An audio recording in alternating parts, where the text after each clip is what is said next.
بسم الله الرحمن الرحيم، والصلاة والسلام على أشرف المرسلين سيدنا محمد عليه أفضل الصلاة والسلام. النهاردة حلقة مقاطعنا.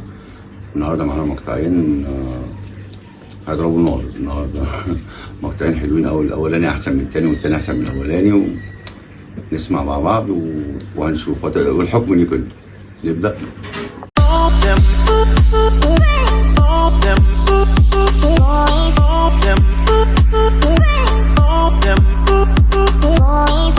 دلوقتي هنسمع أول مقطع لينا مع الأستاذ هاني حتحوت، والسبب الرئيسي إن زيزو ما لعبش مباراة أرتا سولار في جيبوتي. هنعرف إن السبب ما كانش إصابة زي ما كانوا بيقولوا، وهتعرفوا السبب الحقيقي دلوقتي.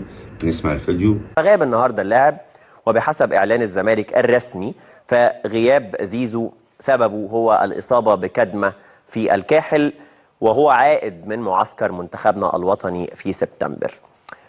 أعتقد إن احنا قلناها أكتر من مرة من خلال هنا البرنامج، من خلال البرنامج كفريق عمل. الزميل محمود فؤاد قبل كده أعلن إنه إصابة زيزو ليست حقيقية. كنا قلنا السبب قبل ما يعلن، السبب قبل ما يعلن غياب زيزو، وهو مستحقات أحمد سيد زيزو في نادي الزمالك هي السبب وراء غيابه عن المشاركة مع الفريق الأبيض.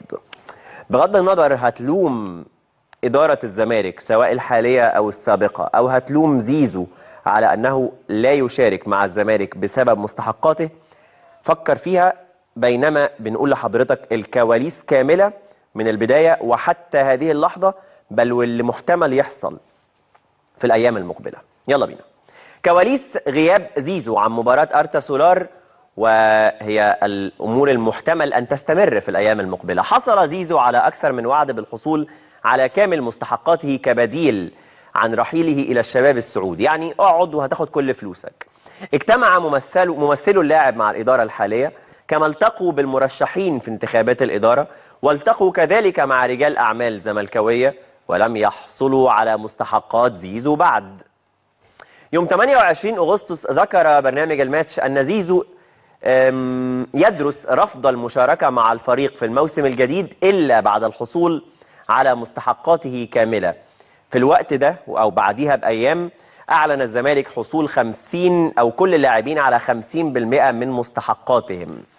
قبل انتهاء معسكر المنتخب الأخير اللي كان زيزو ضمن قائمته، تواصل وكيله اللي هو والده الكابتن زيزو مع عبد الواحد السيد مدير الكرة وأحمد فؤاد الوطن المدير المالي، وأبلغهما بأن اللاعب لن يشارك في المباريات قبل الحصول على مستحقاته كاملة.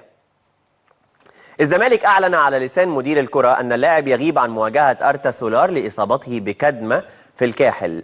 معلوماتنا إحنا إن زيزو لن يظهر في أي مباراة للزمالك. المباراة اللي جاية طبعا هي مباراة الخميس أمام بيراميدز في بداية الدوري، قبل أن يحصل على مستحقاته كاملة. إيه هي مستحقاته؟ هي عبارة عن 50% بتاعت الموسم اللي فات و25% مقدم.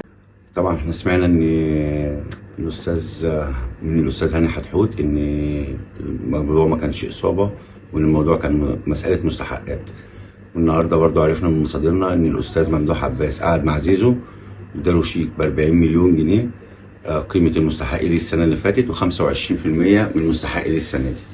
طبعا معنى كده ان لو ما كانش الاستاذ ممدوح عباس كان قاعد مع زيزو، ما كانش هيلعب ماتش بيراميدز اللي جاي في الدوري.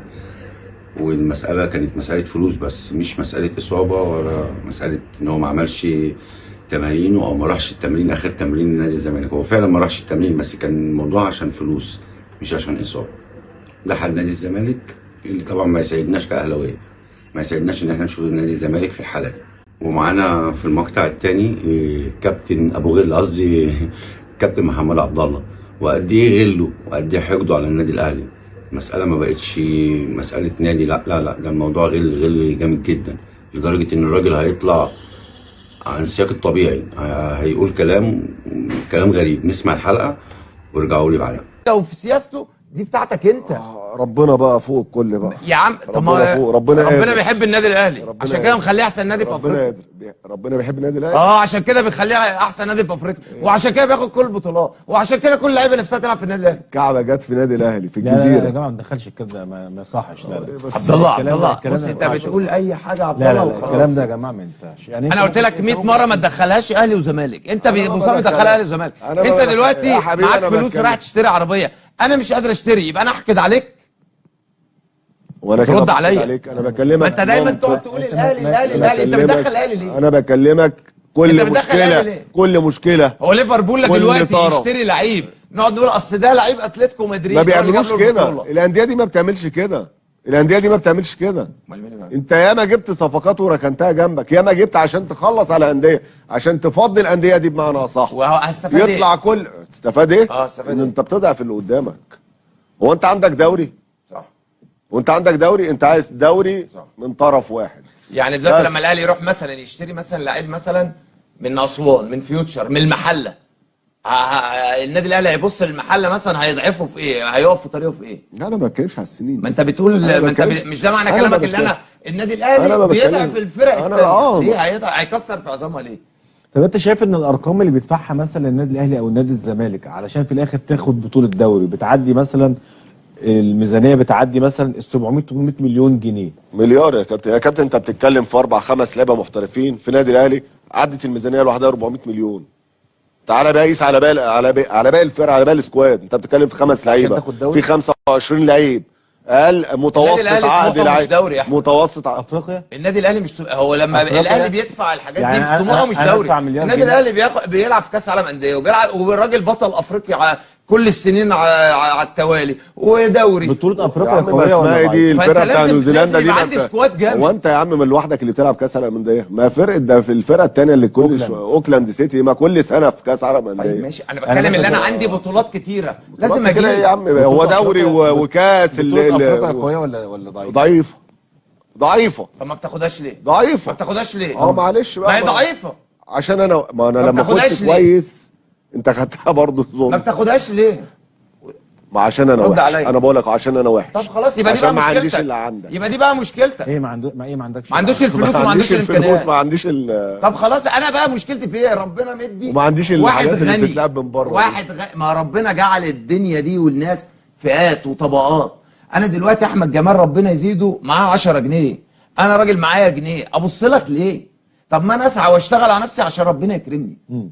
انت بقى ما بتعرفش تاخد حاجه او انت معكش فلوس، مالك بقى ومال النادي الاهلي؟ النادي والله اللي يسمع محمد عبد الله ما يقدرش يوصفه الا بالجهل، بالحقد، بالغل. طبعا الراجل بيتكلم في حاجه مش عارف، هي حاجه مش طبيعيه. يعني نادي الزمالك ما بيجيبش لعيبه، نادي الزمالك ما فيهوش فلوس. امال ال 10 لعيبه وال 11 لعيب اللي بيجوا كل سنه دول بيعملوا بيهم ايه؟ بياخدوا فلوسهم منين؟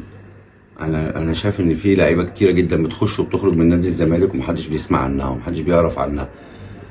ومع ذلك بيقولوا ان هم احسن لعيبه، وعلى راي كابتن خالد غندور وش القفص يجيبوا ال 11 لعيب يفضلوا يلعبوا السنه ما ياخدوش ولا في افريقيا، وتقول زي كل سنه حصاله الفرق، حصاله في المجموعه، ما بيكسبوش بهم اي حاجه. في الناحيه الثانيه نلاقي النادي الاهلي بيجيب 2 لعيبه 3 لعيبه 4 لعيبه بياخد بيهم بطوله، يعني لو ما خدش بطوله بيوصل للنهائي. مش عارف انا فين اهدار المال العام. هو لو في معلش لو في جهه رقابيه مظبوطه هتعرفوا فين اهدار المال العام، هتعرفوا فين الانديه اللي بتضيع فلوس الدوله، بتضيعها فين. ولما بطوله افريقيا ضعيفه، ليه نادي الزمالك بيطلع فيها كل سنه حصاله؟ ليه نادي الزمالك كل سنه ما بيقدرش يكمل؟ ليه بيقف في مرحله المجموعات؟ احنا عارفين ان الاهلي حتى لو الدنيا مش مظبوطه معاه اهو بيكمل، اهو بيوصل للنهائي، بياخد البطوله مره، بيخسر البطوله مره.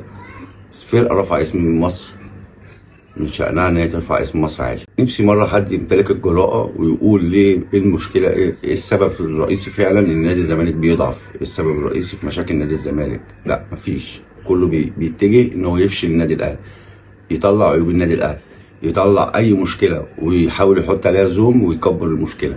لا خليكم في نادي الزمالك، حاولوا يصلحوا لنادي الزمالك، حاولوا يصلحوا ما فيه. ووقفوا جنب مجلس الاداره الجديد، وقفوا جنبيه.